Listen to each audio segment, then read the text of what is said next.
She disappeared the morning after we buried my father, her room stripped bare, her phone silent, her coat missing from the hook. For weeks I told myself she just needed time. Then, in the heart of winter, a letter arrived, the ink smudged, the paper cold, and the return address missing. The wind woke me before the light did. It came through the back door, slow and low, like someone trying not to be heard. The floorboards sighed when I stood, the kind of sound old houses make when they remember something. Outside, dawn was thin and pale, the sky still gray with last night's rain. I walked past her room and stopped. The door was open wider than she ever left it. Her bed was unmade, the curtains breathing in and out with the wind. That's when I knew something was wrong, not loud, not sudden, just wrong. My mother's room had always been the neatest part of the house. Even when she was tired, she'd smooth the quilt, fold her nightgown, align her shoes under the bed like soldiers. That morning it looked like a storm had passed through. The drawers were open, half empty, the closet hung crooked, a few wire hangers swinging gently in the cold draft. The perfume bottle was gone from the vanity, only the faint trace of lilac lingered, caught in the curtains, soft as a ghost. Her coat wasn't on the hook by the door. Neither was my father's watch, the one she kept on the dresser, wrapped in a handkerchief since the day he died. The rest of the house looked the same, her teacups still on the counter, her reading glasses by the window, but the air felt hollow, like it had been emptied out. I called her name once, then again, louder. Nothing answered but the hum of the refrigerator and the far off caw of a crow in the trees. I stood in her doorway, listening. There was a moment, one single heartbeat, when I thought I heard her hum.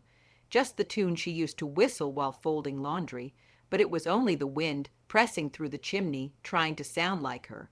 By mid-morning I was walking the yard. The grass crunched under frost. The air tasted metallic, cold enough to bite the inside of my nose. I searched the barn first. It still smelled of hay and oil, and the soft, dusty scent of things left behind. Her garden tools hung neatly on their nails. Her gloves lay folded on a shelf. I lifted them, but they were stiff, frozen at the fingers. Mama! The sound of my voice barely carried. I stepped into the yard. The wind scraped through the trees. My breath rose white and small. I called her name again until the sound broke apart in my throat. The lane was slick with ice, no footprints, no tire marks. It was as if the night had swallowed her whole, then covered its tracks. I checked the mailbox, though I don't know what I expected to find. Nothing but old flyers and a spiderweb frozen into lace. When I turned back toward the house, the windows looked different, darker, almost watchful. Inside, everything waited exactly as she'd left it. Her mug on the counter, the tea bag still floating on the surface. I sank into her chair at the kitchen table. The seat was still warm in my imagination, but cold to the touch. That's when I started to shake, not from cold, but from the sudden knowing whatever she'd done, she'd planned it. By afternoon, the sheriff came by. He took off his hat, stood in the doorway, and said he was sorry for the confusion. He'd known my mother his whole life. Said she was strong, but grief can rattle the best of us. I told him she wouldn't just leave, not without saying goodbye. He nodded, but his eyes said something else, something like, "You'll see. Time makes people strange." He walked through the room slow, looking but not seeing. In her closet, he touched the hangers. In the kitchen, he tapped the mug. When he came back to me, he said, "No signs of trouble, just absence. Absence." The word felt heavier than it should. He offered to file a missing person report. I told him I'd wait. When he left, the door closed soft, but the sound echoed all the same. That night, I couldn't eat. Couldn't sleep. I sat by her window, the one that faced the barn, and watched the frost climb the glass. I thought about that watch, my father's, and how carefully she'd guarded it. How she'd said once, "It's not the time that matters, it's who kept it." I went to her room again and sat on the bed. The sheets were cool, the faintest smell of her hair still on the pillow. She hadn't taken much, just enough, as though she was leaving behind a version of herself she didn't need any more. The next morning I opened her window. The cold came in like a sigh. The curtains lifted just slightly, as if the house exhaled. The trees outside were rimed with frost. The world felt paused. Nothing moved but the smoke from the chimney, reaching thin into the sky. I whispered her name once more, and this time I didn't expect an answer. The scent of lilac still lingered faintly in the air. It wasn't a fragrance anymore, it was a trace, a memory that refused to leave. I sat on her bed until the sun rose higher, spilling light across the empty space where her dresser had been cleared. The clock on the wall ticked once, then stopped. I looked at that space, and for a moment I could almost see her standing there, buttoning her coat, glancing back once before walking into the wind. The house had begun to sound different, not louder, just emptier. Like every door, hinge, and stairboard was practicing her absence. Days had started to blur. Morning light through the kitchen window, the smell of damp wood, the same cup of tea I never finished. Each sound carried too far: the clink of the spoon, the ticking of the clock, the slow sigh of the furnace. It all sounded like waiting. I'd stopped expecting her to walk through the door, but I hadn't stopped listening for it. That's the kind of thing hope does. It gets quieter, but it doesn't go away. It was late afternoon when I decided to clean my father's desk, the one he'd kept locked for years. He wasn't a man who left things undone, so I thought maybe if I organized his papers, I'd feel closer to both of them. I didn't expect to find anything. Mostly I just wanted to move, to touch something that wasn't absence. Dust came off the drawers in soft clouds when I pulled them open. The scent of old paper, yellow, sharp rose like something living. Receipts, property deeds, envelopes marked paid. His handwriting was exact, controlled, almost impatient. At the back of the second drawer was an envelope that didn't match the others. It was smaller, soft around the edges, the glue long unstuck. Inside a photograph, I remember the sound I made, a kind of quiet exhale that didn't feel like mine. It was her, my mother, standing in front of a white chapel I didn't recognize, her hair shorter, her smile unguarded. She looked younger, not by years, but by weight, lighter somehow, like she hadn't learned silence yet. Beside her stood a man I didn't know, his hand on her shoulder, not the way a stranger would touch someone. It was familiar, protective, almost tender. The sky behind them was overexposed, white as bone. Their shadows reached long across the steps of the chapel. I turned the photograph over. The back was blank except for a date written in faded blue ink. 12 years before I was born. The air felt heavier after that. I sat there with it for a long time, the paper trembling slightly in my hands as if it could still breathe. I tried to remember her at that age, but I couldn't. Every version of her I knew was already quiet, already careful with her words. I had never seen her smile like that. I looked around the room, the clock on the wall, the lamp with its frayed cord, the dust along the window ledge, and realized how little I knew about the woman who'd lived here with me my whole life. Outside, snow had started again. It came down slow, like ash from an invisible fire, the kind that makes no sound when it lands. I kept the photograph on the desk, staring at it while the light faded. The man's face was turned slightly toward her, a detail I hadn't noticed at first. It wasn't just a pose, it was intimacy caught by accident. That night I couldn't sleep. The image kept replaying behind my eyes, her, the chapel, the man's hand. Every time I closed my eyes, I felt like the photograph was asking a question I wasn't ready to answer. In the morning, I made tea but forgot to drink it. The house smelled of dust and cold metal. I folded the photograph and slipped it into the pocket of my cardigan. It felt wrong to leave it lying there, like leaving a secret in plain sight. I tried to focus on other things, laundry, dishes, sorting through the mail, but the photograph kept pressing against my ribs each time I moved. It was almost noon when I noticed something else, a small nick in the edge of the picture. At first, I thought it was torn, but when I looked closer, I realized it had been folded once, a long time ago. When I opened the crease carefully, another word appeared faint, written in the same ink as the date. Cole, that was all. Just a name. It didn't belong to anyone I knew. Not a neighbor, not a family friend. Just Cole. I whispered it once, trying to hear if it meant anything when spoken aloud. It didn't. But it felt strange in my mouth, unfamiliar, yet heavy, like it had been waiting to be said again. I tucked the photograph back into the envelope and slid it into my pocket. The house felt smaller after that, the air thinner, as though the walls had been listening, and now they understood something I didn't. The rest of the day moved quietly. The wind came through the eaves, and the clock ticked a little too loud. I walked room to room, touching the furniture she'd chosen, the curtains she'd sewn by hand, the frames that held our family photos. In every picture, her eyes looked the same calm, kind, and guarded. Except the one I'd found. That evening, I stood by the window and watched the sun sink into the frozen fields. The snow glowed pink for a moment, then blue, then nothing at all. I thought about what the sheriff had said, that she was grieving. That people sometimes run when they can't carry what's left. But looking at that photograph, I knew she hadn't run from anything. She'd gone back to something that had waited quietly all this time. I traced the edge of the photograph through the fabric of my pocket, feeling the ridges of its folded line. I imagined her folding it herself once, tucking it away in some drawer, thinking she'd hidden it well. Maybe she had, maybe she wanted me to find it. The house grew darker, the corners turned to shadow. I stood there until my breath fogged the glass. Outside, the snow covered the world in silence. Inside, I kept seeing that man's hand on her shoulder, the easy tilt of her smile, the look that wasn't meant for me or my father. The photograph was proof of something, but I didn't know what yet. A life before me, a truth that had learned to keep quiet. When I finally climbed the stairs to bed, I left the light burning in the hallway. I couldn't bring myself to turn it off. That night, I dreamt of her walking toward that chapel.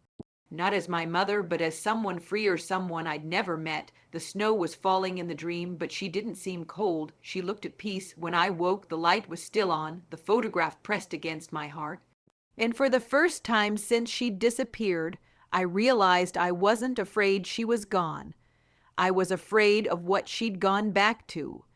The first real snow came the week after I found the photograph. It arrived overnight, quiet and complete, a clean sheet over everything that had been. By morning, the world looked softer, but the house didn't.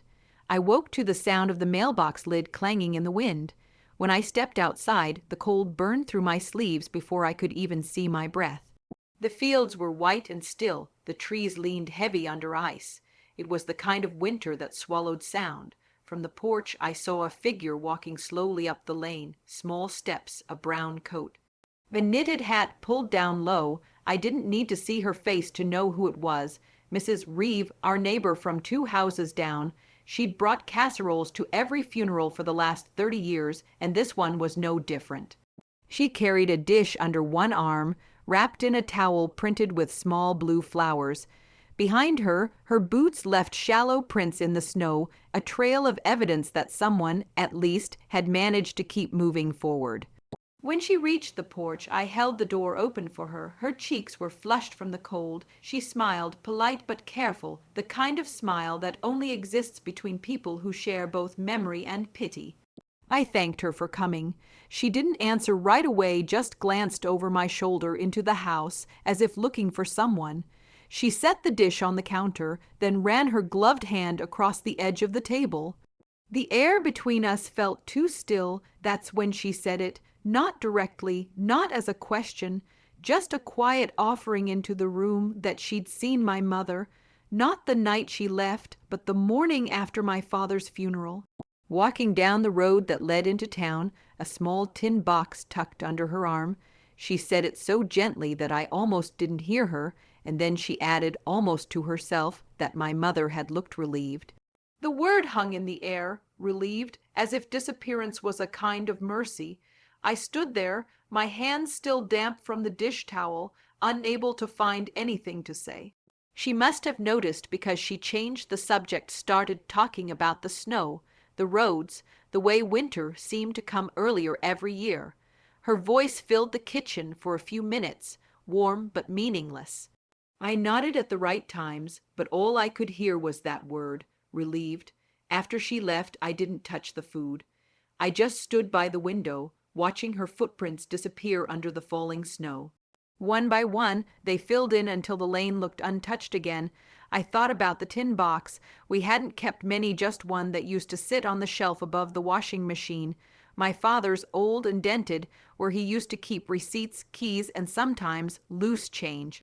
I hadn't seen it since before he died. I went to the laundry room. The shelf was empty. only a faint square of dust marked where it had been. The space itself looked almost too clean, like something had been deliberately removed. I stood there in the quiet hum of the dryer, realizing that maybe she hadn't left in grief after all. Maybe she'd been finishing something. The afternoon light was fading fast, turning the walls a pale blue. I went back to the kitchen, sat at the table, and took the photograph from my pocket. The one with her and the man called Cole. I placed it beside the casserole dish, the two of them side by side like offerings. The smell of baked noodles and the faint sweetness of old ink filled the room. I imagined her walking down that road, snow just beginning to fall, her boots crunching in rhythm, the tin box pressed close to her chest. Not lost, not frightened, just certain. I wondered what was inside, a letter, a key, or maybe the kind of truth that can't be spoken aloud. The thought made me uneasy, because if she had left to find something, it meant she'd also chosen to leave me behind. Evening came early that day. By 5 o'clock, the windows were dark mirrors. I saw my reflection sitting there, hair unbrushed, eyes tired, a faint outline of myself in the glass.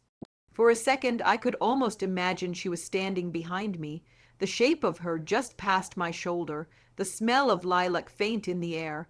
But when I turned, there was only the empty hallway. That night, I lit a candle on the counter and sat in its small circle of light. The flame bent and straightened with every draft. The rest of the room stayed in shadow. I thought about what Mrs. Reeve had said, that she'd looked relieved, and I tried to imagine what kind of relief that could be. Relief from grief, from truth, from guilt, or from something I didn't yet understand. I thought about the way my mother used to pause before answering questions, not because she didn't know the answer, but because she was deciding how much of it to give away. I realized then that she'd probably been doing that my entire life, speaking in fractions, letting silence do the rest. The candle burned low, its wax pooling around the base. I watched it until the flame finally folded into itself, leaving only a thin ribbon of smoke. The room was dark again, but I could still see her in my mind walking that same road, the box against her chest, her head bowed slightly as if in prayer. And for the first time I noticed something new about the picture in my head. She wasn't walking away from home. She was walking towards something. When I finally went upstairs, I left the photograph on the counter beside the cold casserole, the two of them side by side, one full, one empty, both holding something meant to be opened. In bed, the quiet pressed against me like a second blanket. I thought I heard footsteps once, soft and deliberate, moving through the hallway, but it was only the pipes expanding with the cold. Still, I couldn't shake the thought that she had been preparing for this for all of it. That her absence wasn't an accident or an escape, but the end of a plan I was only just beginning to uncover, and I wondered as I drifted between waking and sleep, if somewhere out there, beneath that wide and frozen sky, she was still walking relieved. The morning came gray and thin, no sunrise, just a pale sky that seemed to give up halfway. I stayed in bed longer than usual, listening to the house breathe, the creak of the rafters, the soft groan of the pipes. The kind of sounds that only belong to old wood and quiet guilt. When I finally rose, the air in the hallway felt colder than it should have been, a draft coming from somewhere low, brushing against my ankles. The house had been built in the 40s, nothing was level, and every door stuck in the winter. Still, the cold seemed different that morning, intentional somehow. Downstairs, the casserole sat untouched, same as the night before. Beside it, the photograph, her face half turned toward the man I didn't know. The way she looked at him, it wasn't just fondness, it was recognition. I made coffee and sat at the table, tracing the edges of the photo with my thumb. The tin box, the one she'd carried, wouldn't leave my mind. Every sound in the house seemed to whisper it back to me. A faint clatter in the walls, a shift in the floor beneath my chair, like something waiting to be found. I don't know what made me pull the rug back, maybe a sound, or maybe memory itself, the kind that rises when the rest of the world goes still. The boards beneath were scuffed, uneven, one darker than the rest. I'd never noticed it before, though I must have walked across it 1,000 times. I pressed down with my heel. It gave slightly, a hollow sound, small but certain.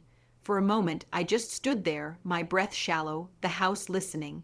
Then I went to the drawer and found the old screwdriver we used for everything: doors, hinges, toys that had outlived their batteries.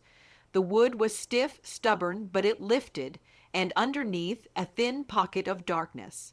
The smell came first, dust and something older, metal and cedar. Then I saw it, the tin box, dented in the corner, lid slightly rusted, but unmistakably the same one my father used to keep on the shelf. I lifted it out carefully, as if it might still remember who it belonged to. My hands were shaking. The weight surprised me heavier than I remembered. I set it on the table beside the photograph. For a while I just stared at it, afraid to open it. Because opening something means admitting it was hidden, and I wasn't sure I wanted to know why. The coffee had gone cold by the time I unlatched the lid. It creaked softly, like a whisper from another room. Inside was a small stack of envelopes tied with frayed ribbon, each one addressed in my mother's handwriting, delicate, precise, like she was still trying to make sense of something through ink. The top one had no name. Just a date: the day after the funeral. I slid it open with the edge of the screwdriver. The paper was thin, soft from time. Her scent clung faintly to it, lilac and old books. Her words were simple. She wrote about my father, how he'd told her things before he died, things she couldn't unhear, that he'd asked her to destroy something, a box, maybe, or a letter before anyone else found it. She said she couldn't. That keeping it hidden felt safer than pretending it never existed. That some truths needed to live in silence, or they'd burn everything around them. I read it twice, then folded it back carefully. There were 10 more letters beneath it. Some sealed, some not, one with my name on it. I didn't open that one yet. I couldn't. Outside, the wind had started again, brushing against the windows in long sighs. I thought about how she'd carried the box that morning, how she must have known I'd find it, not right away, but eventually. Maybe that was her way of speaking from wherever she'd gone. I went upstairs to her room. It still smelled faintly of her, lilac, dust, the wool of her winter coat that was no longer on the hook. Her dresser drawers were open, but not empty, just lightened, as if she'd taken only what she couldn't leave behind. The mirror was streaked from where she used to lean close to braid her hair. I ran my hand across it. The reflection blurred and steadied again. Beneath the dresser, something caught the light. A scrap of paper, folded twice. I pulled it out carefully. It was part of an old photograph. Half of a man's face, the same one from the picture in the kitchen. Cole on the back in her handwriting, just 3 words: not what you think. The house felt smaller after that, like every wall had moved an inch closer. The air thickened, filled with the weight of unfinished things. I took the photo fragment downstairs and laid it beside the box. The faces almost aligned, like puzzle pieces from 2 different lives trying to fit. The snow outside had stopped, but the light was still dim, bluish, like the world had gone quiet out of respect. I thought about the night she left, the way the floor had creaked near dawn, the door closing once, soft as a sigh. I had thought it was just the wind, but maybe she'd gone down to this very floor, lifted this same board, held this same box in her shaking hands, and maybe she decided right there that some things needed to go where no one could find them, until it was time. I sat there until the light changed. Afternoon slipping into that strange in-between hour when you can't tell if it's late or early. The clock ticked softly. I traced her handwriting again. Not what you think. It didn't feel like a denial. It felt like a direction. A map, maybe, if I could learn how to read it. I blew out the candle from the night before. Smoke rose, thin and gray, curling toward the ceiling. It smelled like burnt dust and memory. And in that silence, I realized the truth wasn't buried under the floorboards at all. It was still moving out there, somewhere with her.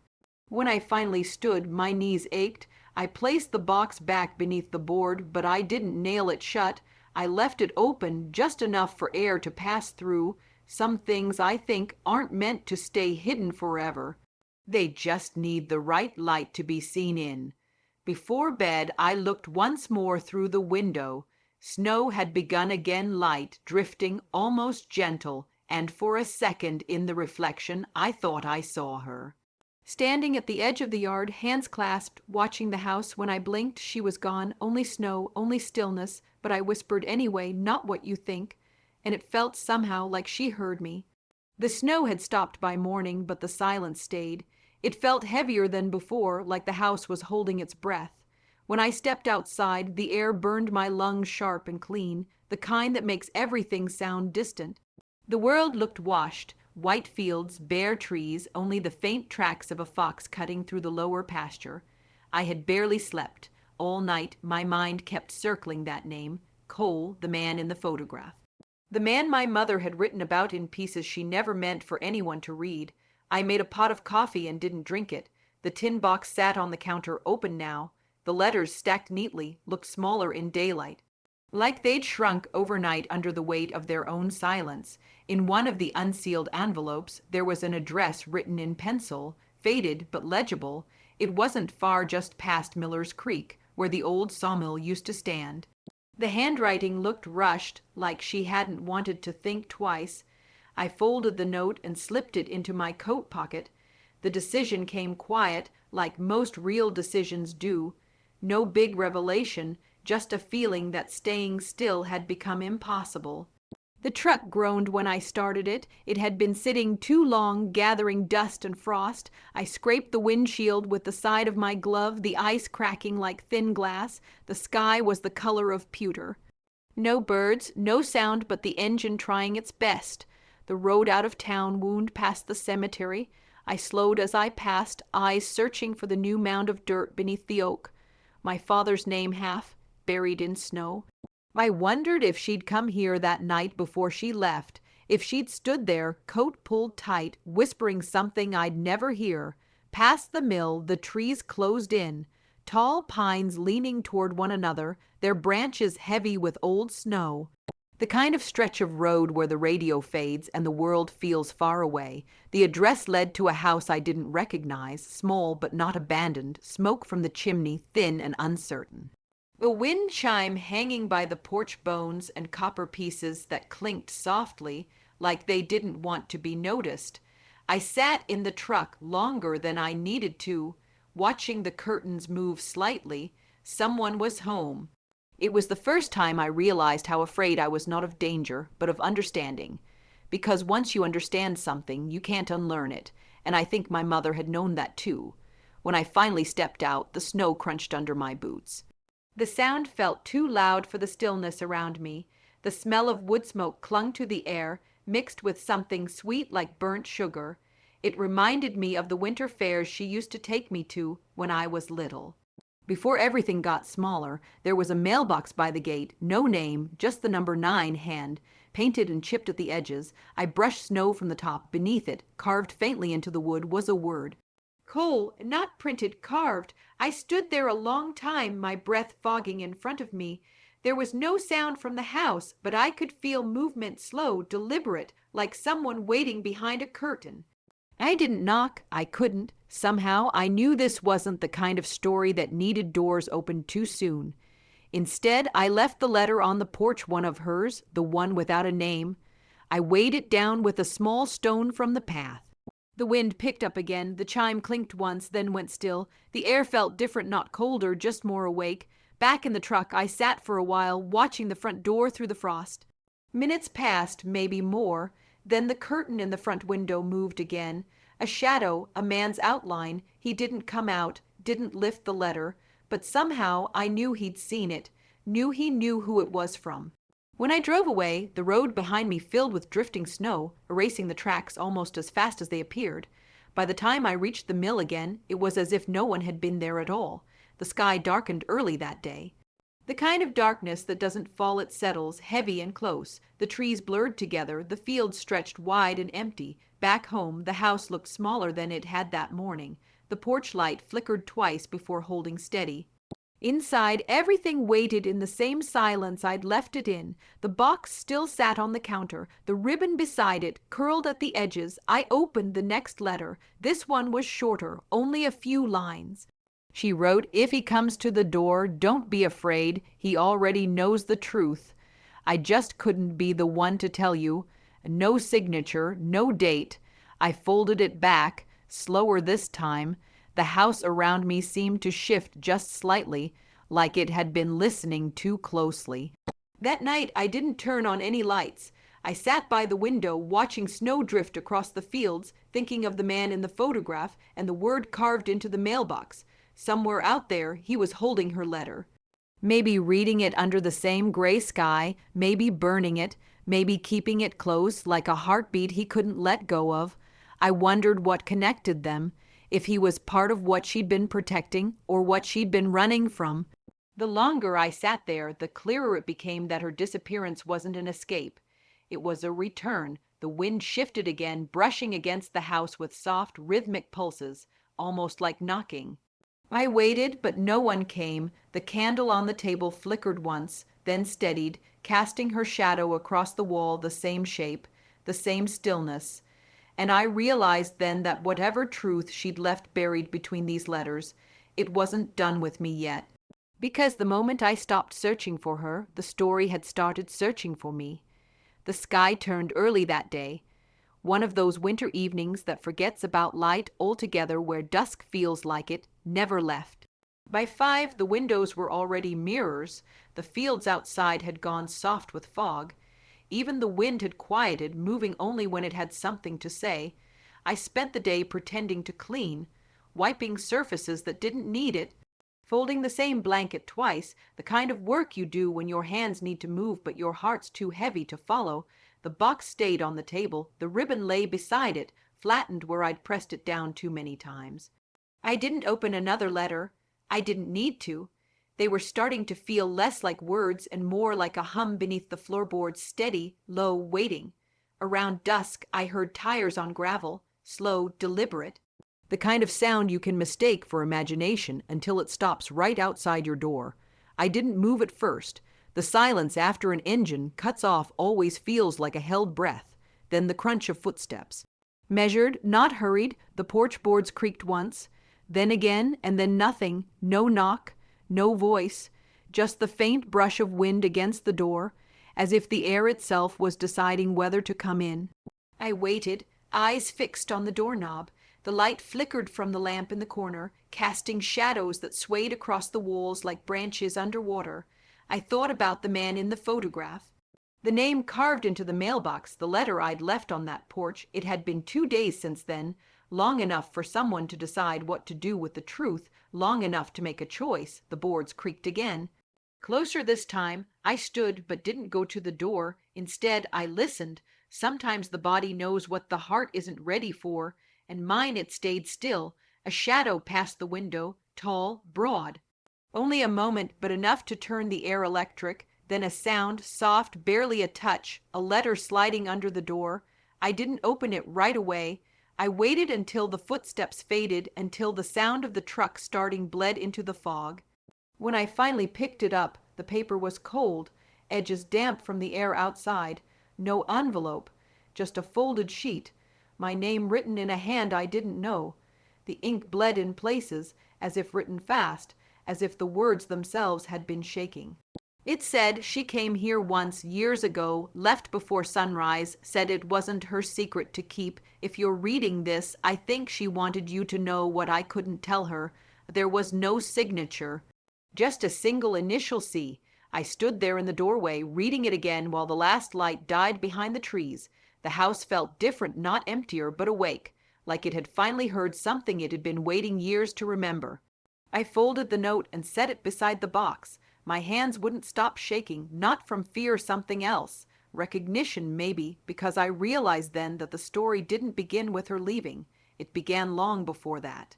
In whatever happened between her and that man named Cole, and somewhere, buried in the silence between their letters, was the reason she'd vanished. The rest of the night came slow. I didn't turn on any more lights. The house sat in half, darkness familiar, almost tender. Every sound became sharper, the ticking of the clock, the settling of the roof, the far-off howl of a dog down the road. I thought about the way she used to hum when she cooked, how the tune would float through the house, how she never finished a song, always stopped halfway, as if saving the rest for another day. Maybe she'd left the same way. Half finished, still humming somewhere else. When I went to bed, I left the lamp on low, the letter still on the table.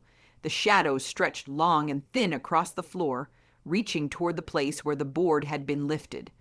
I dreamed of water, still, black, endless, and a single ripple like someone had just stepped in. When I woke, the house was darker than before, no wind, no hum, just the kind of quiet that holds its shape. I went to the window. The yard was blanketed again, snow smooth and untouched. Except for one thing, footprints starting at the gate, ending at the steps, no tire tracks, no second trail leading away. Just the prints pressed deep and clear, as though someone had walked here and simply vanished. I didn't go outside, not yet. Sometimes the waiting feels safer than the finding. Instead, I made coffee. Sat at the table, watched the light creep slowly across the floor.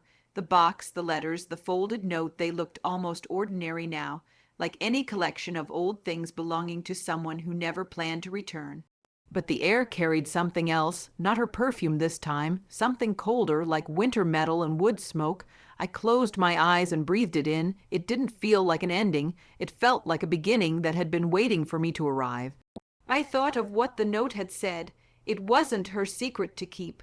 And I realized I'd been living inside that secret my whole life, a quiet truth buried under memory, under grief, under love that had gone quiet too soon. Outside, the sky began to pale again. Not quite morning, not quite night. The kind of light that only belongs to the moment before you decide something. I folded the note again, pressed it flat with my palm, and whispered to the empty room, not as a prayer, not as a wish, just as a promise. I'm not done listening. The house didn't answer, but somewhere in its walls, something shifted. A soft creak, a sigh, like it understood, and as the fog began to lift from the fields, I saw, just for an instant, a figure at the edge of the trees still, watching, hands tucked into a dark coat. Then the light changed, and there was nothing there. The morning after the footprints appeared, the snow fell again. Light this time, soft flakes that drifted sideways, barely landing before the wind carried them away. It felt like the world was trying to erase something, or maybe to cover it gently. I didn't step outside until noon. The air was still and bright, the kind of cold that hums quietly in your ears. The prints were gone. But the feeling they left behind hadn't lifted.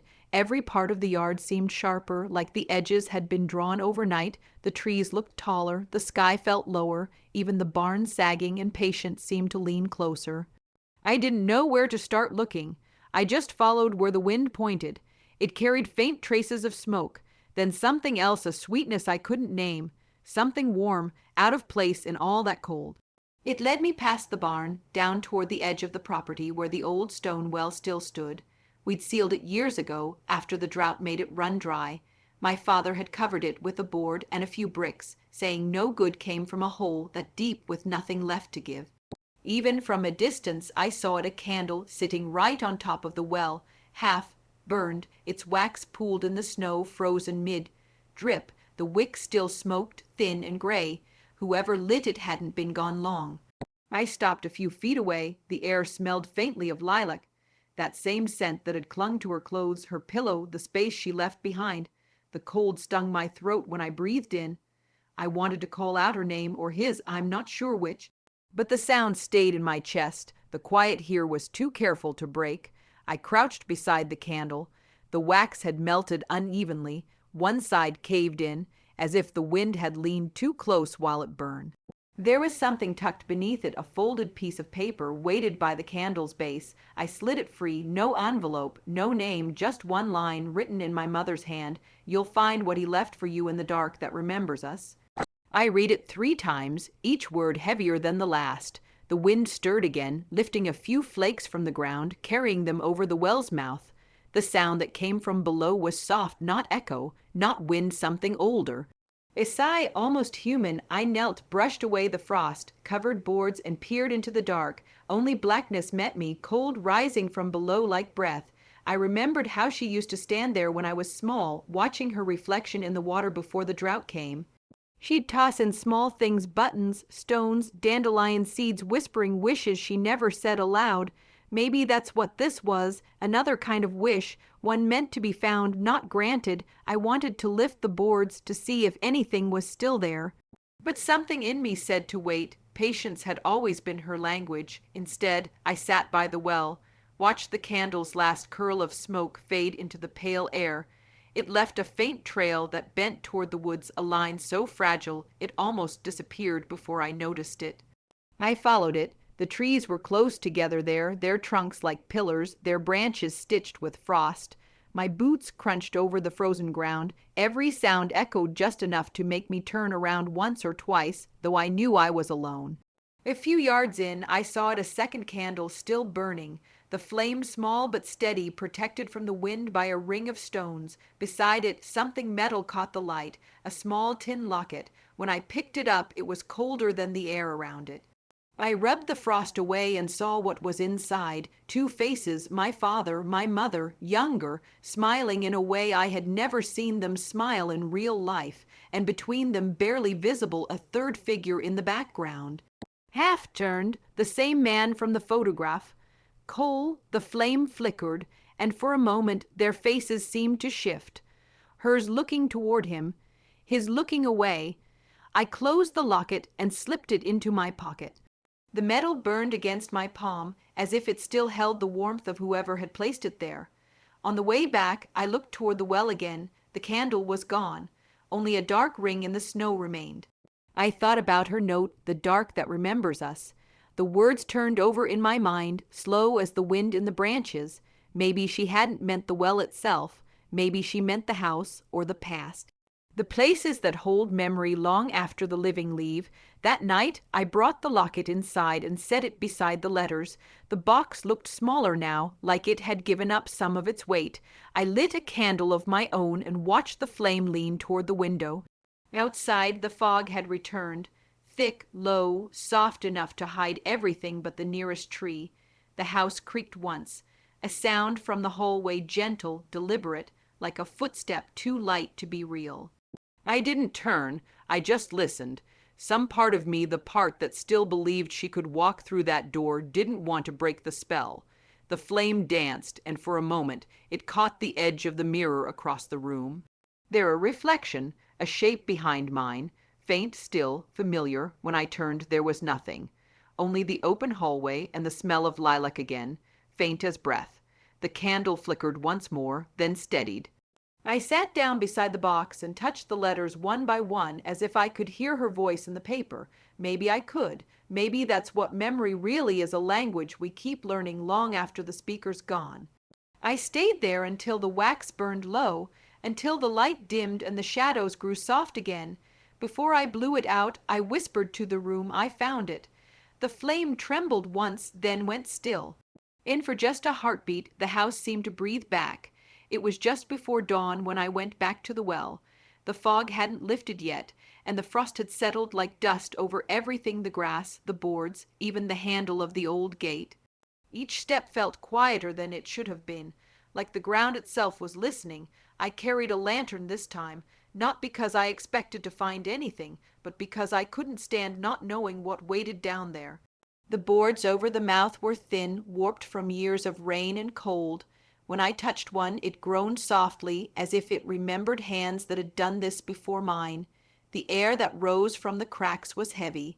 It smelled like damp stone and something older, a scent that tugged at a memory I couldn't place. I lifted one board, then another. Each came away slow, the nails giving a sigh before they let go. Underneath was nothing but blackness. The lantern light stopped at the edge, unable to find a bottom. For a while I just stood there, listening to the drip of water echo up the shaft. It was a patient sound, like time collecting itself drop by drop. I lowered the lantern closer. The light touched the stone walls, and something glinted faintly below, metal, maybe, or glass. It could have been anything, but I think I knew even then. I tied the lantern to a rope and lowered it slowly, watching the light shrink as it went down. At about 20 feet, it brushed against something, a small wooden box resting on the ledge of a broken stone. The rope swayed gently, the light sliding over it. The box looked dry, untouched by the water that glimmered far below. I didn't think, I just moved. There was still an old pulley nailed to the nearby post, rusted, but strong enough. I looped the rope through and climbed down, one boot against the stone, hands burning from the cold. Halfway down, the wind above shifted. The boards I'd set aside creaked, as if someone had stepped near them. I looked up, only fog, a pale circle of light from the lantern, nothing else. When I reached the ledge, I steadied myself and pulled the box free. It was small, no bigger than a loaf of bread, its surface smooth from age. The hinges were wrapped in thin wire, tarnished but intact. I held it to my chest as I climbed back up. The cold bit through my gloves, but I didn't let go. When I reached the top, the fog had thickened. The world had gone quiet again, that deep, hollow quiet that comes before snowfall. I set the box on the edge of the well. For a moment, I didn't open it. I just stared at it, listening to my breath and the faint drip below. The latch gave easily. Inside there were letters, dozens of them, folded neatly, tied with faded blue ribbon, her handwriting, all of it. Some were addressed to me, others to no one at all. The top one was dated the week after my father died. The ink had bled a little, as if written with a shaking hand. I read the first line aloud. If you're reading this, then you already know I couldn't stay. The rest blurred for a moment. I had to steady my breathing before I could go on. She wrote about nights she couldn't sleep, the things she'd found among his papers, his watch ticking long after it should have stopped. She said she'd learned something about the man she'd buried, something she couldn't bear to tell me in person. There are debts that don't belong to money, she wrote, and promises that don't belong to love. I turned the page, but the next was sealed, waxed shut with the mark of his old signet ring. I didn't open it. Not yet. It felt like breaking a vow. Instead, I looked through the rest. Some were newer, some yellowed with time. A few had sketches, the barn, the field, the well itself, drawn with a care that made my chest ache. At the bottom of the box, under the letters, was a folded scrap of cloth. I lifted it out. It was part of a quilt, the same one she'd made from my old dresses when I was 12, the piece she'd always kept by her bedside, stitched with the pattern of lilacs. But this one had something sewn into the underside, a name. Not mine, not my father's. Cole. The thread was dark, hurried. It looked like it had been added later. I sat there by the well until my hands went numb. The box opened beside me, the letters breathing quietly in the cold. When the first flakes of snow began to fall, I gathered everything and carried it back to the house. Inside, the air felt different, still cold, but alive somehow, like the house knew what I'd brought in. I set the box on the table and lit a candle. Its flame flickered, catching on the glass, casting slow, moving shadows across the letters. I opened the sealed one. The wax cracked softly. Inside, the handwriting was smaller, tighter, as if afraid to take up space. If he comes back, don't tell him I knew. It said, just give him what's in the well. It belongs to him as much as it does to us. That was all. No signature, no goodbye. The flame wavered again, and I thought of the footprints in the snow, the candle by the well, the photograph in the locket. It wasn't just about her leaving. It was about what she'd been left with, and what she couldn't carry any more. I folded the letter and placed it back in the box. My reflection in the window looked pale, almost hollow, like a stranger standing where I should have been. Outside, the snow was falling faster now, covering everything, the path, the fields, even the well. I blew out the candle and sat in the dark, listening to the wind move through the chimney. For a long time, I didn't move. I just let the silence settle around me. Then, from somewhere deep in the house, a floorboard creaked, slow, measured. One step. I didn't turn. I just whispered, I found it, Mama. And for a moment, I thought I heard her answer. Not a word. Just a soft sound like fabric brushing past the doorway. Then the quiet closed in again. The snow had stopped by evening. The air outside the window was still. The world turned silver under the moonlight. Even the trees seemed frozen mid-breath. I hadn't touched the box since morning. It sat on the table like a sleeping animal, letters piled neatly inside, their edges curled from the damp. All day, the words had turned circles in my head, her handwriting, the name sewn into the quilt, the one line that wouldn't let go of me. If he comes back, don't tell him I knew. By nightfall, the house felt different. Not empty, just waiting, the kind of quiet that feels alive, like something standing just out of sight. I made tea I didn't drink. The kettle steamed, the clock ticked on the wall, and then, beneath it, another sound. Soft, steady, almost rhythmic, a tick that didn't belong to the clock. It was coming from the living room. I followed it slowly, bare feet on the cold floorboards, the lantern light trembling in my hand. The sound grew clearer as I moved closer, a faint, metallic heartbeat. Tick, tick, tick. It was coming from the mantel, my father's watch, the one that had gone missing from his dresser, the one she must have taken when she left. It lay there in the half dark, its face catching the glow of the lantern, its hands moving as if it had never stopped. I hadn't wound it since the funeral. No one had. The air around it felt colder than the rest of the room. I reached out, hesitated, then touched it. The metal burned against my skin, not from heat, but from memory. For a moment I saw him, my father, standing by that same mantel, head bent, polishing the glass with his handkerchief. He'd do that when he couldn't find the right words, when silence said more than speaking ever could. The tick grew louder. It filled the room, then the house, as if the walls were keeping time with it. I turned the watch over. There was something scratched into the back, a single initial. See, not for my father, for Cole. I stepped back, the lantern light flickering over the walls, if she had taken it for him. Then maybe she had given it back. Maybe he had been here. The thought pressed against my chest, sharp and cold. I set the watch down on the table beside the box. Its ticking seemed to follow me wherever I moved, a pulse in the air, steady, patient, like it knew something I didn't. I sat down, folded my hands, and listened. The longer I listened, the more it sounded like two ticks, slightly out of sync, like two hearts beating beside each other, but never quite together. It made me think of them, my mother and father, living years under the same roof, but not in the same house. Not really. I remembered her at the window one winter, staring out across the field long after dark. He'd been sitting behind her, the paper in his lap, pretending not to watch. They'd lived like that, parallel, close enough to hear each other breathe, but never turning their heads. I wondered if Cole had been the space between them, the silence that grew until it became a life of its own. The watch ticked louder again, almost angry now, as if it knew I'd found what it had been hiding. I opened the back carefully. The latch was stiff, the hinge reluctant. Inside was a piece of folded paper.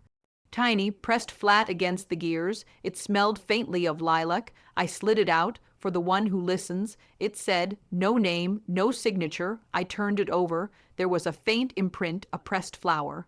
A lilac petal, dried and thin as glass. My hand shook when I set it down. That's when I heard the floor creak again, from the hallway this time, one soft step, then another. I didn't move, didn't breathe. The ticking grew slower, like the air was thickening around it. Then nothing, silence. When I looked at the watch again, the hands had stopped, midnight. The house was completely still, no wind, no hum of the lantern. Just the faint smell of lilac and the weight of something unseen. I waited, I don't know how long. Then from somewhere deep in the walls, a faint sound, not ticking, but whispering. The kind of sound paper makes when it's turned slowly, as if someone was reading. I stood and walked toward it. It led me to the front room, to the old chest near the window, the one she used to keep her sewing things in. The lid lifted easily. Inside, beneath spools of thread and scraps of fabric, was another letter. Newer than the rest, the paper crisp, edges clean, my name on the front, written in her hand. I opened it carefully. Clara, it began. If the watch is ticking again, then you've found what I couldn't say aloud. He was not the man you buried, not entirely. The rest of him lived somewhere else in the quiet hours, in the space between lies and kindness. I tried to love all his parts, but some didn't belong to me. You'll understand when the snow melts. Until then, keep the well closed. That was all. I folded it back along its crease, tracing the faint pressure of her pen, the way the ink faded halfway through the last line, as if she'd been interrupted. I looked back at the watch. It was still stopped at midnight. The lilac petal lay beside it, half, caught in the candlelight. Outside, the snow began to fall again, heavier this time. It brushed against the windows like soft fingertips. I thought of her words, you'll understand when the snow melts. Maybe it wasn't meant for now. Maybe some truths need thawing before they can be seen. The flame flickered once, long enough to cast my reflection on the window. For just a second, I thought I saw her standing behind me, not smiling, just watching. Then the light steadied and she was gone. I sat there until the candle burned low, the smell of lilac fading with the smoke. When the last bit of wax went dark, the ticking started again slow, faint, like a heart learning to beat after being quiet too long. I didn't wind it. I just listened, and in that quiet I finally understood what she'd meant, that some things don't stop when they should. They wait, and sometimes so do we. By morning the snow had climbed to the windowsills. The world outside looked buried white pressed against white. The fences gone, the road erased. Inside, everything was still. Even the watch on the table had gone quiet again. The silence was so deep, I could almost hear the air itself, that faint hum between seconds. I kept the lantern lit, though the daylight was strong enough. The flame made the walls glow faintly gold, turning the cold into something that felt almost alive.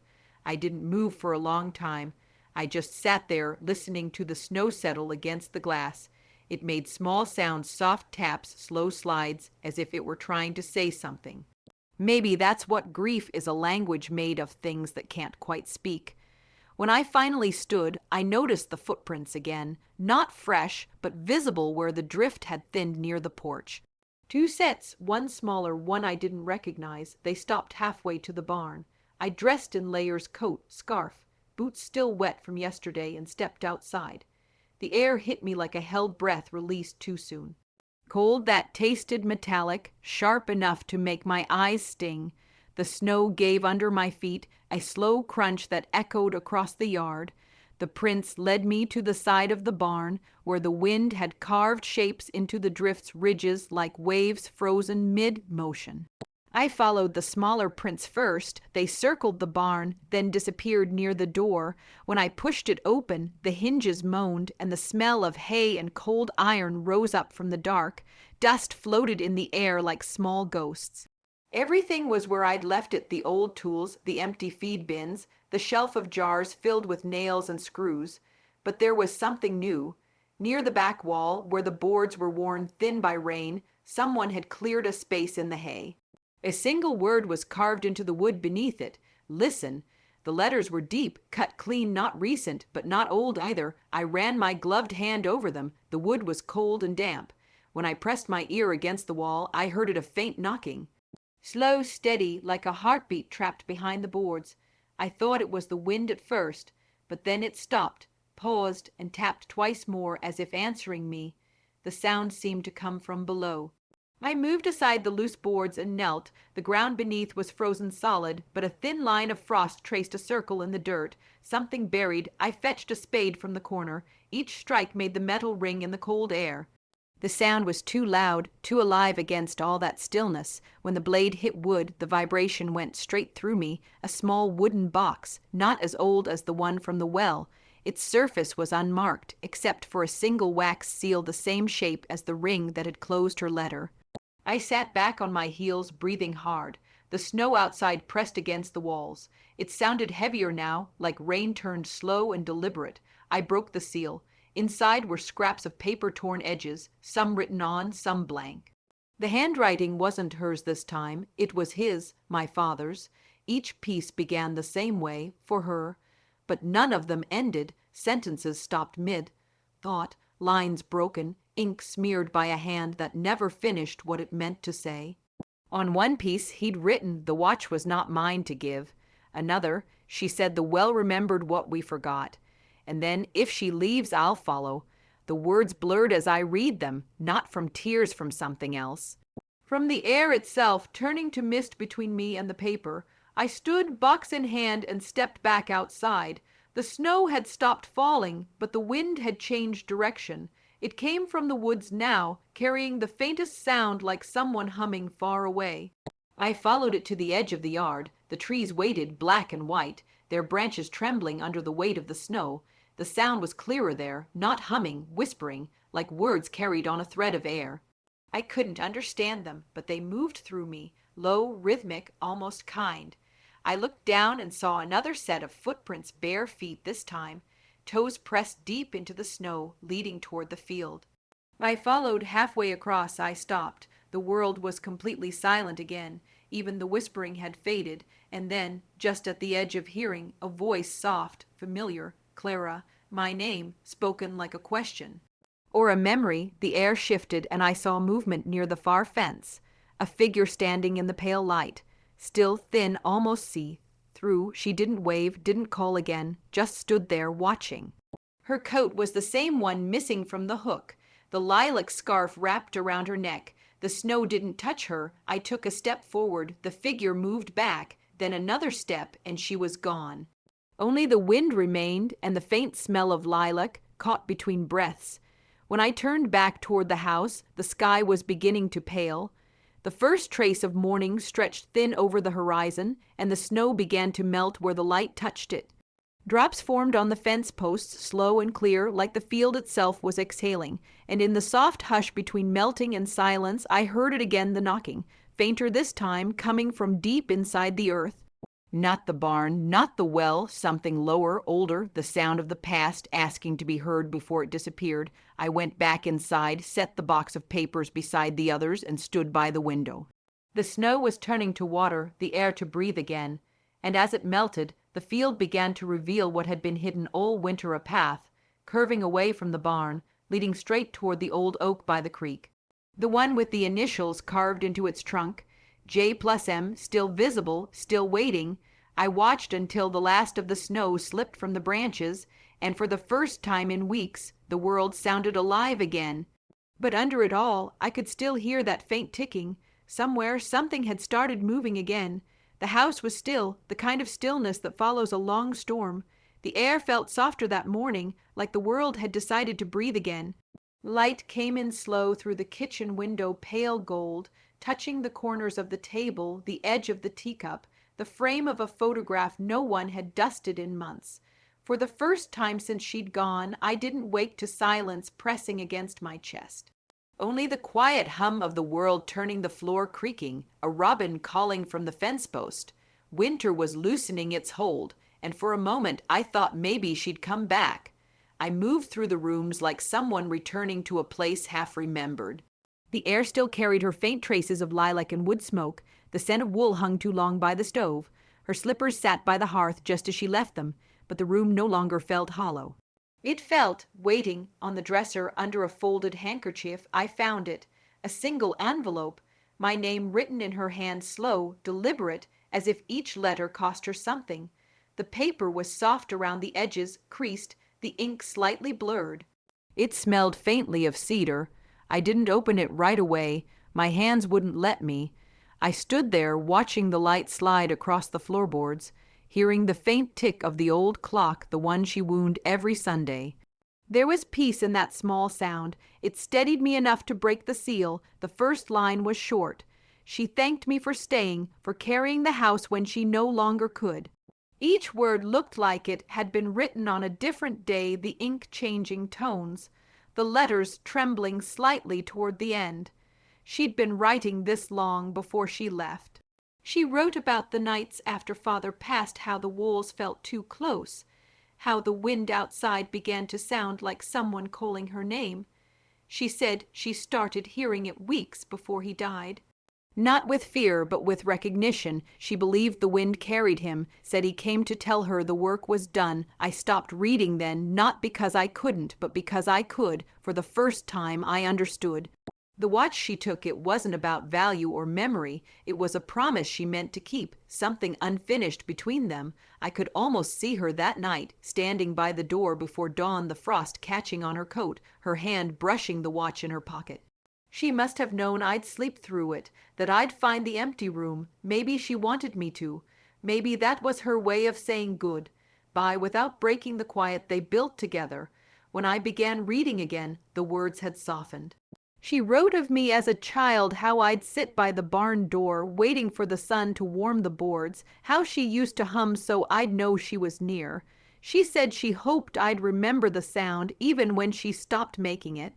There was no address at the end, no instruction, just one last line, faint and slanted. When the frost lifts, look toward the east window. I set the letter down, the paper trembling in my hands, though the air was still. The east window, the one in their room, the one that hadn't opened since before he died. It took a moment for me to move. The wood along the frame had swollen from years of rain and neglect. When it finally gave, the hinge let out a soft sigh like something exhaled after holding too long. Cold air rushed in, carrying the scent of the fields, the faintest trace of thawing earth. Outside, the sun touched the frost and turned it to silver. The light reached across the yard, across the fence, catching on something small near the lilac bush. I stepped out barefoot before I realized it. The ground bit at my skin, but I kept going. There, beneath the bush, half buried in the soil, was his watch, the chain still wrapped in a loop, as if someone had placed it there with care. The glass face was cracked, but the hands impossibly had moved. They peeped